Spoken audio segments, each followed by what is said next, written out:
So, tanpa berlama-lama, sebentar lagi kita akan menyaksikan penentuan upper bracket untuk salah satu tim Indonesia yang tersisa karena Onyx udah mengamankan upper bracket ya Profesor KB ya. Betul. So, ini dia kesempatan kedua untuk tim RRQ mengamankan upper bracket untuk Indonesia for World Championship di last match group stage kali ini.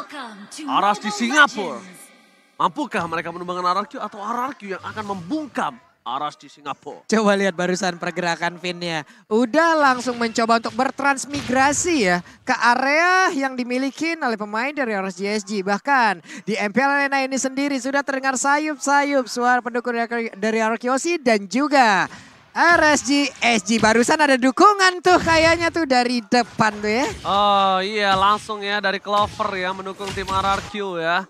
Dan bahkan kita lihat potensi permainan agresivitas yang dilakukan oleh tim RSG di early game. Seperti biasa, dengan tempo permainan agresivitas yang dilakukan untuk Diablo memenangkan laning atas seorang yang Seven, bukan hal yang mudah, bukan hal yang susah nampaknya kalau di early seperti ini.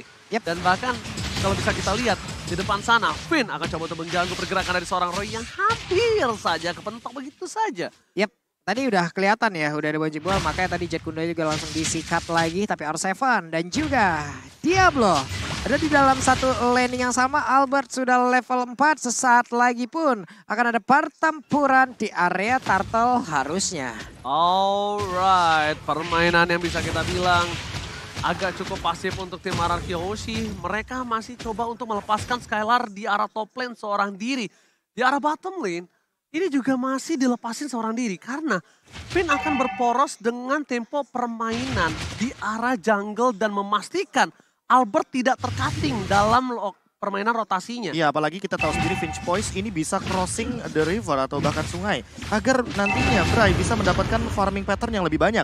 Di sisi lain sebenarnya yang cukup berbahaya adalah R7 karena dia tidak memiliki flicker di setup Turtle yang pertama. Oh, ini bukan hal yang baik tapi R7 dengan belakang dengan frame fighter-nya dikeluarkan begitu saja. Berhasil di-copy oleh Roy, tapi lihat damage dan durability yang berbeda dan bahkan R7 terperangkap. Diablo gak berhasil melakukan grab terhadap R7 dan Albert berhasil memastikan Turtle yang pertama untuk Indonesia. Turtle slain by UBS Gold. Yap, satu setup yang malah membuat pemain dari RSGSG membuang waktu mereka sendiri, membuang seluruh source yang mereka punya. Turtle free banget, Albert gak ada yang nemenin. Kesepian loh dia barusan di area Turtle. Ya, ditambah dengan Lolsi yang hadir di area gold lane tapi tidak mengancam ke arah Skylar. Karena Skylar baru saja mendapatkan informasi bahwa purple dari buffnya Albert aman dan tidak ada invasi dari Bray.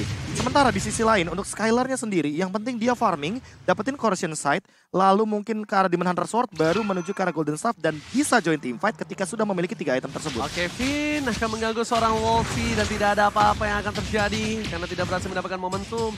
Tapi problemnya adalah di mana top lane mereka akan coba dilakukan ganking. Finn masih memiliki flicker, udah punya Terror Rats, Baby Cakes akan menjadi pilihan utama. Masih coba di Keker karena Albert coba jungle terlebih dahulu dan Finn. Ini dia, Terror Rats, Wolfie menjadi pilihan bersama dengan permainan dari tim RRQ.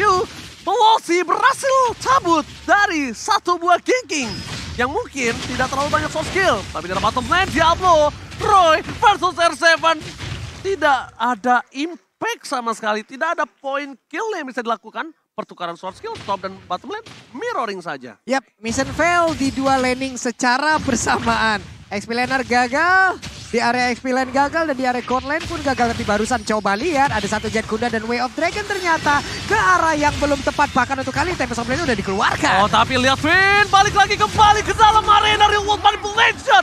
First blood by Infinix kali ini berhasil didapatkan oleh seorang Skylar. Skylar salah satu marksman yang mungkin sekarang agak cukup berbeda. Lebih agresif lagi. Kalau kalian sadar melihat Skylar bermain di M4. Bukan begitu Profesor? Ya, kalau kita ngomongin soal bagaimana rotasi yang dilakukan barusan itu adalah team fight mini 5 lawan 5. Karena R7-nya datang, Skylar-nya datang, semuanya hadir di setup dari Real World Manipulation. Padahal ini baru menit yang keempat, mereka sudah mulai melakukan rotasi. Mereka sadar betul bahwa kuantitas adalah kunci untuk memenangkan fase early game. Apalagi Finn tanpa adanya flicker, dia butuh banget backup dengan cepat untuk sekarang. Bahkan menurutku Albert kayaknya bakal lebih membadani ketimbang Finn yang harus melakukan setup. Betul sekali, karena Albert akan menjadi sebuah distraction, sebuah fokus ke Albert, sedangkan Finn bebas ke arah belakang. Tapi lihat, Lolsi, the wave dengan di cancel dengan sound dan seorang Albert dan bahkan Gak berhasil dikentung oleh seorang Albert. Real world manipulation dari Roy, bukan dari Clay. Ada dua kotak papan catur, mundur ke arah belakang. Dan bahkan ter-take down, double kill from Skylar. 3 hilang, triple kill, looking for Maniac. Dan nampaknya gak ada yang berani maju berhadapan dengan seorang Skylar. Dan Skylar berhasil mendapatkan triple kill by Infinix and Turtle Slain by OBS Gold. Yap, satu setup yang tadi ternyata berawal ya. Way of Dragon-nya mentok, Prof. Benar-benar mentok dan itu merubah segalanya. Mulai gagal, di luar ekspektasi, di luar kalkulasi, semua perhitungan menjadi kacau. Dan ini dia Inside Replay presented by TikTok, Prof. Iya, ditambah dengan bagaimana hadirnya Bray dengan menggunakan satu buah Tempest of Blade dan tidak mengenai target yang cukup optimal. Karena mau bagaimanapun, Clay dalam keadaan real manipulation gak bisa di-cancel. Dan ini 4 point kill dari RRQ Hoshi ada di tangan Skylar. Jadi teman-teman bisa bayangin, semua gold leadingnya, semua gold yang menjadi keuntungan ada di tangan gold laner. Gak berani. Ini bakal jadi bahaya banget tentunya bagi RC Singapura karena lihat dari itemnya. Sekarang Skylar akan langsung menuju kepada Demon Hunter Sword. Iya, Demon Hunter Sword yang paling jelasnya. Still Like Plate masih ada di tangan dia karena untuk mengurangi Baby Cakes dengan nantinya Blade Armor-nya mungkin di urusan belakangan untuk Finn dan juga Albert. Untuk sekarang fokus mereka yang penting adalah mencari setup dan menghentikan bagaimana Baby Cakes dengan farmingnya. Karena kalau misalkan melihat dari secara goldnya aja, ini udah ada perbedaan 1200 antar gold lanernya. Oke, tapi problem yang harus dilakukan Aras JSG adalah gimana dia nembus ke belakang sedangkan counter untuk cowoknya ini terlalu banyak.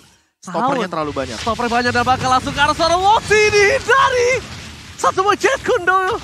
Dan bahkan Senpu yang sangat tepat membuat terrorist dari seorang Finn. Kan berhasil dilepaskan, Profesor. Timingnya pas Itu kan banget. efek dari Tyrant Revenge itu kan berketergantungan sama charge-nya. Ya. Semakin lama charge, knock up airborne-nya akan semakin tinggi dan semakin lama durasinya.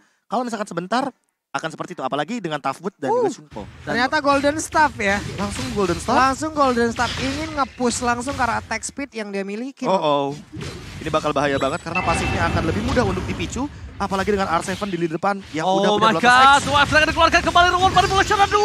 Satu Foblet ke arah belakang dan bakal lihat Clay harus mundur. Satu more point kill, Albert versus everybody dan Skylar with Blacker berhasil mendapatkan 1 poin. Dan bahkan Diablo mencoba mengincar Skylar, mundur ke arah belakang, Petrify Gaming, Skylar ditunggangi. Oh my god, Skylar akan ter-shutdown. Gak ada yang bisa menyelamatkan Skylar, tapi setidaknya R7 si orang Bandung membalikkan keadaan dengan menukarkan god laner mereka. Langsung maju ke depan, langsung membalaskan keadaan. Satu setup terjadi lagi di area dari River. Tapi barusan, coba lihat Diablo belum mau pulang. Masih mencari informasi. Ada 2 hero yang langsung dia usir. Bahkan untuk kali ini R7 akan kembali lagi. Tapi langsung menghilangkan seluruh butiran-butiran hijau yang lucu tersebut. Tapi berhasil ditunggangin. Tapi lihat Finn yang ditunggangi dengan grab-grab itu bukan keputusan yang tepat. Dibawa ke arah belakang karena Skylar coming up membalaskan kembali dendam dari seorang Diablo. Dapetin 1 point kill, akan menjadi teamfight kembali. Albert dengan cepat, cepatkan, we save the day. Retribution is on point from Albert. Sedangkan Bray mencoba untuk kembali membalaskan setidaknya 1 poin. Dan ini menjadi satu buah celah yang besar dimanfaatkan Arashi. Karena 3 player RRQ ditumbangkan, purple buff dari Albert terbuka. Bray bebas banget menginvasi jungle dari Albert. Dan Albert tidak bisa masuk lebih dalam karena dia akan ditumbangkan bersama dengan seorang Clay. Deden from Bogor featuring Albert hanya tersisa berdua di lane of down saat ini. Ya, poin terpentingnya adalah walaupun sebenarnya turtle-nya diamankan oleh teman-teman dari RRQ Hoshi. Dan RRQ Hoshi kehilangan purple buff-nya, tapi itu bukan menjadi masalah besar. Permasalahan utamanya nanti akan hadir ketika Bray mendapatkan level yang lebih tinggi ketimbang Albert. Albert, tanpa adanya purple buff, dia tetap bisa farming, dia tetap bisa melakukan spam skill. Apalagi dalam keadaan nantinya kalau Albert sudah menyelesaikan Dominance Ice. Dan untuk sekarang, kayaknya fokusnya bakal menuju kepada entah Blade Armor atau Radiant Armor untuk menghindari damage yang berlebih dari Roy. Karena dari tadi, Roy memberikan assist yang luar biasa di lini belakang, walaupun dengan kotak reward manipulation dari Deden from Bogor. Oke, dan menurut aku pribadi sekarang, Deden harus tidak berada di depan map. Harus hilang dari peredaran. Memastikan kalau teamfight yang selanjutnya, dari seorang Roy tidak memiliki reward manipulation. Karena itu satu-satunya yang bisa dilakukan oleh para pemain dari tim RRQ. Supaya tidak berhasil di pick off, tapi lihat. Untuk ke arah belakang, dua yang kita dikeluarkan. Albert versus everybody right here. Finn mencoba membalikan keadaan bersama dengan Tempest Blade-nya. Real manipulation Skylar. Free hit di arah belakang. Diablo mencoba untuk mengejar, tapi ternyata hilang begitu saja. Dapatkan. Diablo pecah. Finn, R7 mencoba untuk menutup seorang Roy. Masih bisa mundur ke arah belakang dengan Purifier yang dia miliki. Tapi team fight kali ini 2 untuk 2. Yang minusnya adalah dari seorang Bray masih bisa melakukan split push. Itu yang bahaya untuk RRQ. Ya benar sekali, satu setup yang begitu baik tadi dilakukan oleh RSJC. Mengejutkan sekali loh, mendadak. Albert berhasil diambil dan sekarang terbuka lagi loh area purple buff-nya. Tapi untungnya masih ada R7 dengan Brave Fighter yang dia keluarkan. Plus Finn yang memang standby dari tersebut. Skylar udah akan diberikan purple buff kah? Udah waktunya? Udah waktunya kayaknya Skylar untuk menerima purple buff dari sang Alberobov kali ini. Atau jangan-jangan orange buff-nya juga akan diberikan. Tapi kayaknya waktunya nggak cukup untuk sekarang karena di menit yang 10 mereka langsung commit menuju ke arah Lord. Oke, mereka komit tapi lihat Real Manipulation berhasil didapatkan lagi oleh seorang Roy, ini berbahaya. Fokus ke arah seorang Chow dan hilang. Di start point kill, Albert harus fokus melakukan satu bar retribution. Ke arah belakang bersama dengan R7. Cepatkan retribution kali ini di tangan dari seorang Albert dengan sangat cepat. Lord slain by UPS Gold dan membuat RSG kehilangan 2 poin.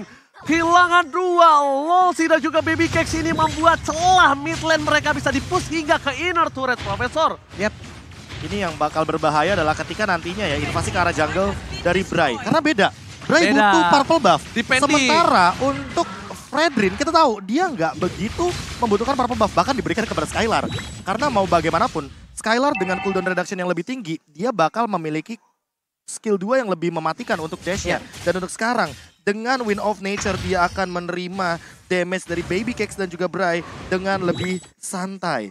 Dan item terakhirnya, udah dari regular spear, kayaknya bakal menuju kepada Demon Hunter Sword untuk menumbangkan juga di depan. Gak dapat purple buff. Mereka Diberikan gak dapat lagi? Iya, diambil lagi oleh seorang Albert, oke. Tapi dengan permainan seperti ini, dari Bray bisa melakukan push di arah bottom lane. Dan itu harus coba dipikirkan oleh pemain dari tim RRQ. Sedangkan RRQ kayaknya akan coba maksa ke arah top lane team fight yang akan mereka kejar, Profesor. Pin ada flicker, ini dia yang mungkin satu-satunya cara untuk bisa dimaksimalkan momentum dengan menggunakan Tyrant Revenge dan juga flicker di area top lane. Oke, tapi ini Pin mengeker ke arah belakang dengan Tyrant Revenge-nya. Di-cancel begitu saja. Sedangkan di posisi sebaliknya, dari tim RRQ bakal coba untuk dapetin inner. Purple buff Albert sudah muncul, harus coba di cover karena kalau kayaknya ada kesempatan untuk seorang Bray mendapatkan purple buff dan membuat dia kembali hidup untuk melakukan split push. Dan level 15. Distraction dan bahkan bisa membalikan laning mereka. Ini dua terlihat ya dari SJJ udah ada lagi nih. 2 Malphite Roar secara bersamaan barusan. Ada setup yang cukup cepat, tapi dia tertangkap. Untuknya masih ada lagi satu Tempest Blade yang membuat dirinya pun masih bisa pergi dari area tersebut. Jangan sentuh Dedenku, kau akan ku kejar sampai nanti dari Albert. Dan itu benar-benar berbahaya. Deden dijaga dengan ketat, Deden from Bogor. Kali ini berhasil selamat padahal kalau tadi nggak ada taunt, itu Deden bisa dipastikan tumbang karena damage terlalu besar dari seorang Lingnya, Profesor. Ya, ditambah dengan ini untuk melihat players goldnya sampai dengan 10.000 dari Skylar. Walaupun Bray ada di bawahnya tepat, perbedaan hanya 200. Tapi Bray hanya bisa melakukan speed push atau pick off menuju ke arah belakang. Dan ini yang mungkin harus diperhatikan juga sama RRQ. Mereka harus memperkuat lini belakangnya agar tidak kecolongan. Kalau kalian mungkin keroncongan, ya grab solusinya. Ya, benar sih. Dan satu sih, Profesor. Apa itu? Albert harus selalu standby tahunnya. Tahunnya Albert ini menyelamatkan 2 orang. Berarti dia harus nabung 1 kristal. Iya, dia harus nabung 1 kristal. Dia harus mainin stack satunya. Tapi coba deh lihat tuh rotasinya si Kari sendiri, Ji. Selalu bertiga loh. Udah nggak ada lagi waktunya untuk berdua-duaan. Ini dia, tahun yang berhasil didapatkan Albert. Fred, covernya sangat cepat. Wind of Nature membuat suara Skylar tidak tersentuh sama sekali. Dapatkan para pemain dari tim RSJSD. Mereka harus mundur. Mereka memancing tim fight yang salah. Mereka kehilangan Losi ketika ada Lord yang muncul. Selamat datang Bapak Lord yang terhormat kali ini. Yap, andai mereka tadi berhasil untuk mendapatkan 1 dari Kiyoshi, kemungkinan besar. Karena RSJJ lah yang memang udah akan melakukan setup di area Lord. Tapi ternyata miskalkulasi. Lagi dan lagi harus mereka lakukan, lagi dan lagi harus mereka rasakan akibatnya. Oke, mereka dapetin free Lord. Oke, Bray, mencoba untuk dapatkan retribution. Jauh-jauh. Hampir. Ya namanya deg-degan kan gak ada yang tahu ya guys Betul. ya. Tapi lihat kali ini Bray setidaknya. Oh, Diablo yang dapat. Sayang sekali. Diablo yang dapetin ketika kesempatan terbuka sangat bebas. Bray untuk mendapatkan purple buff. Dan mungkin ini akan menjadi tim fight yang agak cukup timpang. Cuma yang diuntukkan dari tim RSG adalah mereka sadar Skylar nggak punya Wind of Nature, Skylar nggak punya Flicker. Tapi Dan untuk ditambah iya, ini jangan lupa Baby Cakes dia clearnya cepet banget loh. Ya clear cepat. Beatrix itu dia Beatrix. PR-nya. Beatrix, Valentina, apalagi Valentinanya ambil real world manipulation. Nah itu akan membuat high ground yang sangat keras. ya karena mau nggak mau mereka memang kemungkinan besar ya, bisa aja mereka hanya mendapatkan ke arah satu landing aja. Karena di saat Beatrix nanti mungkin menggunakan dua ultimate sekaligus, entah itu dari Banner ataupun Nibiru, akan ada dua landing yang bisa dihabiskan secara cepat ya Prof ya. Iya betul sekali. oke. Dan Iron Revenge apakah bakal jadi setup yang manis? Oke, tapi ternyata mid turret, top turret mereka akan mendapatkan Oh, dapat jika dua. 3 lane push terlebih dahulu. Akan dipaksakan untuk mendapatkan 3 lane untuk memastikan wave minion yang bergerak ini akan menjadi team fight yang sesungguhnya. Karena ketika Lord masih ada, mereka akan coba fokuskan Albert. Ya, kepetok, gak ada yang lihat Bert dan bahkan tahunnya. Akan coba dipaksa Finn mundur ke arah belakang. Albert gak apa-apa, gak apa-apa. Emang kalau di stage itu terlalu dingin. Ini gue gak tahu barusan itu emang kepentok aja atau hanya pancingan dari Albert. Karena Kufranya, Finn udah standby di rumput yang jaraknya capable untuk sampai ke situ. Itu kebentuk karena dia tuh harusnya mundur ke arah belakang, Finn-nya masuk. Oke. Nah, momennya seperti itu harusnya. Harusnya ekspektasi. Ekspektasi. Lagi dan lagi kita ditampar oleh Kenyataan. itu dia. Ekspektasi sama dia sampai pelaminan, tapi kenyataannya ditinggalin pas lagi sayang-sayangnya. Pelaminan sama dengan angan-angan. Hai. Kalian cuma jadiin kenangan sebagai sebuah penyesalan. Kapan itu jadi pelajaran? Oke, Sampai. Finn all out terhadap seorang Diablo. Dan bahkan mundur ke arah belakang, Diablo belum bisa naik dan ter-shutdown. Killing spree didapatkan, tidak ada Diablo. Buset. Tandanya tidak ada orang yang bisa menggendong seorang Skylar. Tidak ada yang bisa menyentuh seorang Skylar loh. Iya karena Bahkan Grace rotasinya. sekalipun. loh. Iya rotasinya udah dilihat tadi. Kayak mereka segitiga. Skylar yang tengahnya Pak. Iya, Skylar Dua tuh di depan tuh pas pamlarnya berarti. pas pamlar. Iya pas pamlar. Dan bahkan kalau bisa aku bilang ya, sekarang yang mereka harus lakukan Aras JSG adalah clear aja. Jangan biarkan base turret mereka di arah bottom lane pecah. Clear aja, clear atasnya, jangan kontes terlebih dahulu. Pertama, nggak ada Diablo. Kedua, RR Kyoshi memenangkan 5.000 gold. Sebenarnya 5.000 gold ini belum terlalu jauh kalau menurut aku pribadi, Profesor. Ya apalagi di dalam area late game di menit ke-18 itu nggak berpengaruh banyak. Kecuali kalau kita ngomongin bagaimana nantinya ketika ada item immortal yang menjadi jawaban dari RSC Singapura. Dan buat sekarang, Diablo, dia mengamankan Blade Armor. Namun apakah ini akan menjadi jawaban dari Skylar? Karena untuk ngomongin soal attack speed dari Skylar ini udah begitu tinggi. Dan untuk banget. damage, dia kan berdasarkan true damage yang keluar. Pasif. Pasif. Buset! Wah, Buset. Pak Bulung kemarin ada yang lebih ngeri lagi, Tar. Aku Apa? bakal cerita, tapi karya apa Be kita semalam Be? Lupa Be. Tapi sebelum itu Fit! Oh my Double bobon! Oh my god! Dapatkan Baby Case ditumpahkan begitu saja. Berhasil mendapatkan 2. Dan mega kill. Skylar gak bisa dibendung kembali. Bray akan hilang looking for No life. Lord for win. Ini bencana! RSG tersisa Diablo. Diablo versus everybody. Skylar fokus menuju ke arah base-nya. Dan RR Kyoshi menyelamatkan dirinya. Dan mengamankan upper mereka. RR Kyoshi welcome to upper bracket. Upper Ini dia. bracket diamankan oleh dua tim Indonesia.